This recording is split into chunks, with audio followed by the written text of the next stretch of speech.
Good morning. Isho മിശിഹായ്ക്ക് സ്തുതിയായിരിക്കട്ടെ. സുഖല്ലേ? ദൈവം അനുഗ്രഹിക്കണം. നിങ്ങൾക്ക് വേണ്ടി പ്രത്യേകം പ്രാർത്ഥിക്കുന്നുണ്ട്. ഇന്ന് പുതിയ ദിവസമാണ്, പുതിയ വചനമാണ്.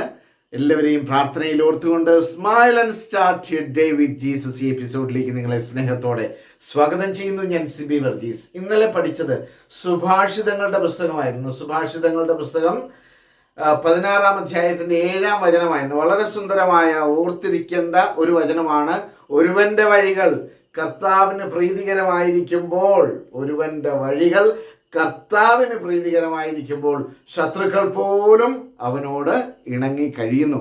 നമ്മുടെ വഴികൾ, നമ്മുടെ പ്രവൃത്തികളൊക്കെ കർത്താവിന് പ്രീതികരമാണോ? നാം ദൈവത്തിൻ്റെ ഇഷ്ടമനുസരിച്ചാണോ ജീവിക്കുന്നത് എന്നൊക്കെ നാം ചിന്തിക്കേണ്ടതുണ്ട്. പ്രത്യേകിച്ചും ഈ ഒരു കാലയളവിൽ ഇന്ന് ലോകത്തിൻ്റെ പ്രത്യേകതയാണ് അതാണ് നാം കഴിഞ്ഞ ദിവസം ദൈവകൃപ നഷ്ടപ്പെടുത്തിയാൽ നമുക്ക് ആരെയും സ്നേഹിക്കാനോ അല്ലെങ്കിൽ കർത്താവിനോട് ചേർന്നിരിക്കാനോ സാധിക്കില്ല, അല്ലേ? നാം ദൈവത്തിൻ്റെ കൃപയിൽ ജീവിക്കണം. ഒരുവന്റെ വഴികൾ കർത്താവിന് പ്രീതികരമായിരിക്കുമ്പോൾ ശത്രുക്കൾ പോലും അവനോട് ഇണങ്ങിക്കഴിയുന്നു. നമുക്ക് ആരും ശത്രുക്കളില്ല. പിശാച് മാത്രമാണ് നമ്മുടെ ശത്രു. ഇന്ന് നാം പഠിക്കുന്നത് മത്തായി ശ്ലീഹ എഴുതിയ സുവിശേഷമാണ്. 5-ാം അധ്യായം 44-ാം വചനം. അതിങ്ങനെയാണ് പറയുന്നത്: ശത്രുക്കളെ സ്നേഹിക്കുവിൻ. നാം ശത്രുക്കളെ സ്നേഹിക്കാൻ പറയുന്നത് നാം ഓരോരുത്തരും കരുതുകയാണ് ഇന്നയാൾ നമ്മുടെ ശത്രുവാണ്. അങ്ങനെ കരുതുന്ന ആൾക്ക് വേണ്ടി പ്രാർത്ഥിക്കുക. അങ്ങനെ നമ്മുടെ ചിന്തയാണ് അവൻ നമ്മുടെ ശത്രുവാണ്. പിശാചാണ് നമ്മുടെ ശത്രു. ഒരു മനുഷ്യരും നമ്മുടെ ശത്രുവല്ല. ഇത് നമ്മുടെ ഹൃദയഫലങ്ങളിൽ, ബുദ്ധിയിലൊക്കെ നിറച്ചു വെക്കേണ്ട ഒരു കാര്യമാണ്. നമ്മുടെ ഒരേ ഒരു ശത്രു പിശാചാണ്. അവൻ്റെ സ്വഭാവം ചില വ്യക്തികളിലേക്ക് ചില സാഹചര്യങ്ങളിൽ കടന്നു ചെല്ലുമ്പോഴുണ്ടാകുന്ന പ്രത്യേക സ്വഭാവം, ആ സ്വഭാവം അവനിൽ നിന്ന് നീക്കപ്പെടണം. അവനെ സ്നേഹിക്കണം.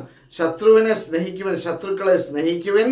നിങ്ങളെ പീഡിപ്പിക്കുന്നവർക്ക് വേണ്ടി ഒരുപാട് തിരസ്കരണങ്ങളിലൂടെ കടന്നു പോകുന്ന ഒരുപാട് വ്യക്തികളില്ലേ?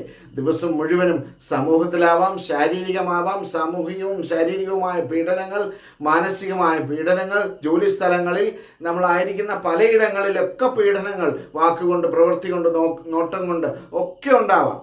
കർത്താവ് നമ്മോട് ആവശ്യപ്പെടുന്നത് ശത്രുക്കളെ സ്നേഹിക്കുവിൻ, നിങ്ങളെ പീഡിപ്പിക്കുന്നവർക്ക് വേണ്ടി പ്രാർത്ഥിക്കുവിൻ.